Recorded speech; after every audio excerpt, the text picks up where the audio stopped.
नमस्कार प्रिय शेतकरी बंधूंनो, अंकुश खाडे, साई कृपा कृषी केंद्र खामगाव, जानेफळ, कवळा आणि उदयनगर. शेतकरी बंधूंनो, आपण तूर पिकाचे नियोजन यामध्ये ड्रेंचिंग म्हणजे आळवणी ही कितव्या दिवशी घ्यायला पाहिजेत आणि काय घ्यायला पाहिजेत या संदर्भात मार्गदर्शन करत आहोत.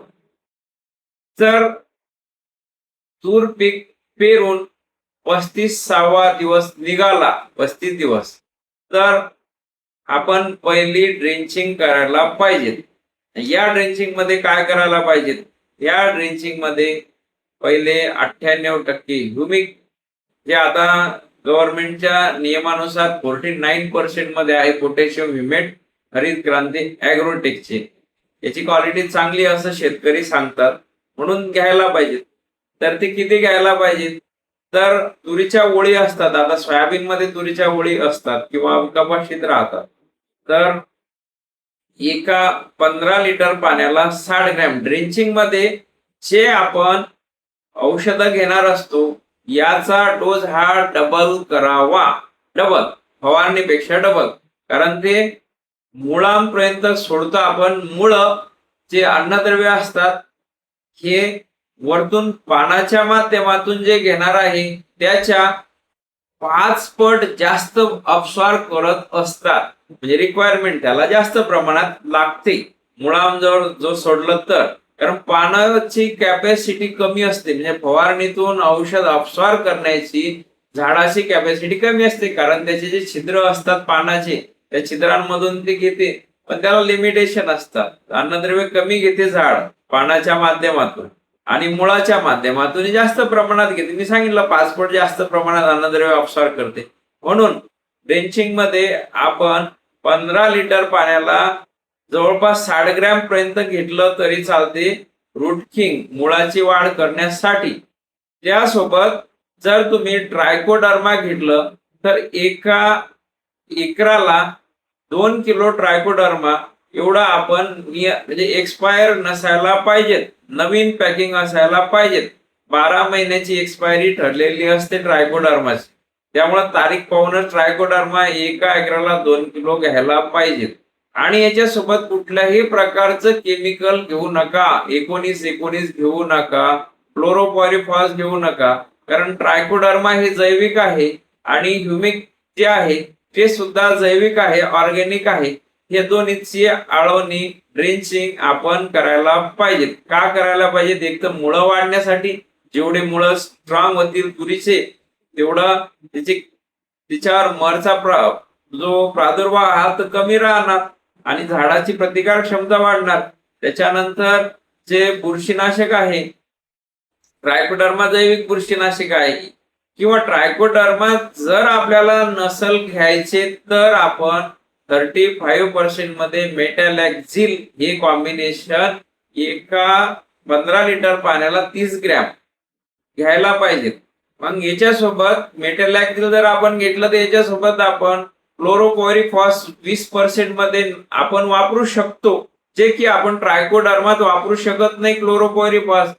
ते क्लोरोपॉरिफॉस आपण मेटॅलॅक्झिल, रूट किंग याच्या कॉम्बिनेशनला घेऊ शकतो. मग आता क्लोरोपॉरिफॉस हे आपण ड्रेंचिंग मधून 15 लिटर पाण्याला जवळपास 50 मिली पर्यंत घेऊ शकतो. याने काय होणार? क्लोरोपॉरिफॉसने जमिनीतल्या सूत्रकृमी मरणार.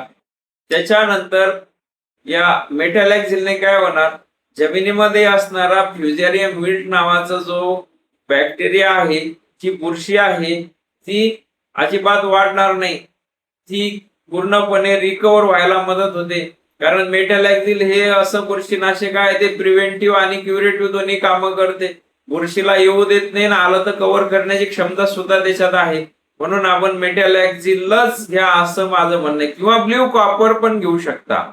असं ब्ल्यू कॉपर पण चांगलं आहे, कुठल्याही कंपनीचं घ्या, हे जमिनीतून. त्यानंतर आपण किटाझिन सुद्धा घेऊ शकतो, त्यामध्ये आयबो फोनब्रास 48% मध्ये असते पीआय कंपनीचं. परंतु हे मी बुरशीनाशक सांगितले यातलं कोणतंही एक घ्या, जे कमी खर्चाचं आहे मार्केटमध्ये, हे तुम्ही घ्या, जास्त खर्चात काही पडू नका. या प्रकारे आपण 35व्या दिवशी तुरीची ड्रेंचिंग करायला पाहिजे. आणि 35 दिवसानंतर आणि 40 दिवसाच्या आत एकदा शेंडा सुद्धा कापायला पाहिजेत. पण आता काय झालं, बरेच शेतकरी सोयाबीन तुरीमध्ये तणनाशक फवारतात. तणनाशक मध्ये गॅलॅक्सी नेक्स्ट वापरून राहिले. ऍक्च्युली ते लेबल क्लेम नाहीये तुरीमध्ये, परंतु वापरलं तरी रिझल्ट चांगला भेटते म्हणून शेतकरी वापरतात. मग याने काय होते, तुरीचे शेंडे जे आहेत ते जळून जातात. शेंडा जळला तर उलट त्याचा फायदा, कारण त्या शेंड्याला बाकीचे तिथूनच फळदड चालू होते आणि शेंडा थांबला म्हणजे खोड जाड होते. खोड जाड आणि त्याच्या ब्रँचेस जाड होतात. हा सुद्धा एक शेतकऱ्यांना त्या तणनाशक फवारणीचा गॅलॅक्सीचा एक्स्ट्रा फायदा शेतकऱ्यांना भेटून राहिला. तणाचं नियंत्रण होऊन राहिलं आणि तुरीत चालत नाही म्हणून तुरीचे फक्त शेंडे जळतात. म्हणून आपण 35व्या दिवशी तणनाशक नसल मारलं, गॅलॅक्सी नेक्स्ट नसल वापरलं तर त्याची कट करा. शेंडा पहिले कट करा आणि दुसरा जो कट करायचा शेंडा तो 65 दिवसानंतर करायला पाहिजे. ते आपण दुसऱ्या व्हिडिओ क्लिप मध्ये बघूया. धन्यवाद शेतकरी बंधूंनो. हे झालं तुरीचं नियोजन तुमचं पहिलं फवारणीचं. आता तुम्ही म्हणसाल खत, तर खत तुम्ही अगोदर दिलेलेच असतात, त्याच्यामुळं 35 दिवसात खत द्यायची गरज नसते तुरीला.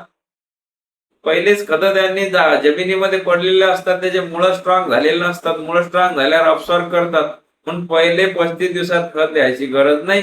ही झालं ड्रेंचिंग. काय घ्यायला पाहिजे त्या संदर्भात माहिती. राहिला विषय फवारणीचा. आता सोयाबीन बरोबर आपण जे फवारणी घेणार आहे ती तुरीला बसणारच आहे, पण स्पेशल तुरीला ड्रेंचिंग आपण करायलाच पाहिजे शेतकरी बंधूंनो. तरच तुरीवर मर नावाचा जो डिसीज आहे तो येणार नाही, किंवा मरला प्रतिकारक्षम तेवढी त्याच्यात रेजिस्टन्स पॉवर जी आहे ती तयार होणार आहे. तूर व्हेरायटी कोणतीही असो, पण ही ड्रेंचिंग सगळ्यात महत्वाची आहे. धन्यवाद शेतकरी बंधूंनो.